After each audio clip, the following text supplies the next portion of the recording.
নমস্কার বন্ধুরা, বঙ্গজয়তে তোমাদের স্বাগত জানাই। তোমরা আজকে এই ক্যাপশনটা দেখেই বুঝতে পারছো আজকে কী নিয়ে কথা বলবো। হ্যাঁ, আইএসএল ফাইনাল নিয়ে কথা বলবো। তো তা সেই খবর জানবে তোমরা। তার আগে বলবো অবশ্যই আমার চ্যানেলকে লাইক, শেয়ার, কমেন্টের সাথে চ্যানেলে যারা নতুন এসছো তারা অবশ্যই সাবস্ক্রাইব করে বেল বাটনটা অন করে দাও, যাতে ফুটবলের রোজকার মতন সব নোটিফিকেশান তোমরা পেতে থাকো। আজ আইএসএল ফাইনালে মোহনবাগান সুপার জায়ান্ট খেলতে নেমেছিল মুম্বাই সিটি এফসির সাথে। তো দর্শকদের প্রত্যাশা অনেক বেশি ছিল, কেননা ফাইনালটা ছিল কলকাতার যুবভারতী ক্রীড়াঙ্গনে।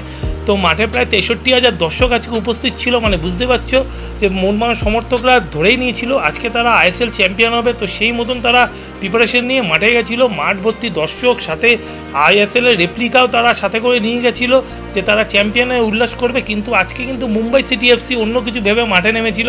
প্রথম থেকে মুম্বাই সিটি এফসি দুর্দান্ত ফুটবল খেলতে থাকে। মোহনবাগানে মুম্বাই সিটি এফসির খেলার সামনে কোনো জবাবই দিতে পারছিল না। একের পর এক আক্রমণ কিন্তু মুম্বাই সিটি এফসি তুলে আনছিল। সেখানে মোহনবাগানের ডিফেন্সকে যথেষ্ট নিষ্প্রহ লাগছিল এবং মোহনবাগানের মিডফিল্ড লাইন বলে কিছু ছিল না। কিন্তু তবুও মোহনবাগানের বিরুদ্ধে প্রথম অর্ধে কোনো গোল করতে পারেনি মুম্বাই সিটি এফসি।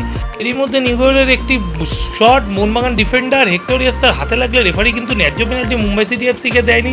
তারপরও মুম্বাই সিটি এফসি কিন্তু একের পর এক আক্রমণ চালাতে থাকে মোহনবাগান ডিফেন্সের উপর। কিন্তু এত আক্রমণের পরও প্রথম অর্ধে কোনো গোল করতে পারেনি মুম্বাই সিটি এফসি। এবং প্রথম অর্ধে খেলার বিরুদ্ধে খেলার 44 মিনিটের মাথায় পেত্রাতোস একটি বল পায় এবং সেই বলটি সোজা গোলরক্ষক করে শট নেয়। কিন্তু মুম্বাই সিটি এফসির গোলরক্ষক লাচেংপা কোনো রকম বলটি সেভ করলে সোজা জেসন্স কামিংসের পায়ে পড়ে এবং জেসন্স কামিংস ফাঁকা গোলে বলটি ঠেলতে ভুল করেনি এবং প্রথম অর্ধে মোহনবাগান 1-0 গোলে লিড নিয়ে ড্রেসিং রুমে যায়। কিন্তু দ্বিতীয়ার্ধে এই মুম্বাই সিটি এফসি যা ফুটবল খেলা শুরু করে তাতে আর তাদের আটকানো যাচ্ছিল না। মোহনবাগান ডিফেন্সে বুলডোজারের মতন আক্রমণ চালাতে থাকে মুম্বাই সিটি এফসি এবং খেলা 53 মিনিটের মাথায় আলবার্তো নাগোয়ারের একটা লং বল থেকে পাস পায় পেরেরা দিয়াজ এবং সেই পেরেরা দিয়াজ সেই বলটি ধরে কিন্তু মোহনবাগান জালে ঠেলতে ভুল করেনি। এরপর একের পর এক আক্রমণ করতে থাকে মুম্বাই সিটি এফসি এবং খেলার 81 মিনিটে বিপিন সিং গোল করে মুম্বাই সিটি এফসিকে 2-1 গোলে এগিয়ে দেয়। এরপর মুম্বাই সিটি এফসি একের পর এক আক্রমণ করতে থাকে এবং মোহনবাগান ডিফেন্সকে ফালাফালা করে দেয়। এরই মধ্যে ইনজুরি টাইমে 2-1 পেয়েও গোল করতে ব্যর্থ হয় মুম্বাই সিটি এফসির ফুটবলার বিনীত রায়। এরপরও কিন্তু মুম্বাই সিটি এফসি আক্রমণ করতে থাকে এবং খেলার 97 মিনিটের মাথায় তৃতীয় গোলটি করে ফেলে মুম্বাই সিটি এফসি। এক্ষেত্রে গোল করে মুম্বাই সিটি এফসি দলের বিদেশি ফুটবলার ভাস্টুস।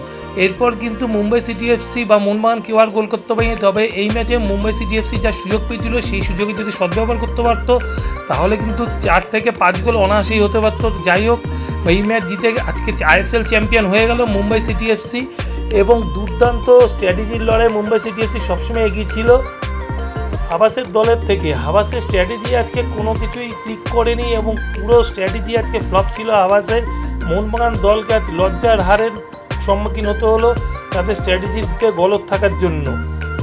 আইএসএলের শেষে এমার্জিং প্লেয়ার হলেন বিক্রম প্রতাপ সিং, সেরা গোলকিপার হলেন মুম্বাই সিটি এফসির লাচেংপা, টপ স্কোরার হলেন দিমিয়ান্তিকস কেরালা ব্লাস্টার্সের এবং সেরা ফুটবলার হলেন পেত্রাতোস মোহনবাগান সুপার জায়ান্টের। এই ছিল আজকে আপাতত আইএসএল ফাইনালের খবর। ভালো লাগলে অবশ্যই লাইক, শেয়ার, কমেন্টের সাথে সাবস্ক্রাইব করতে ভুলো না জানো।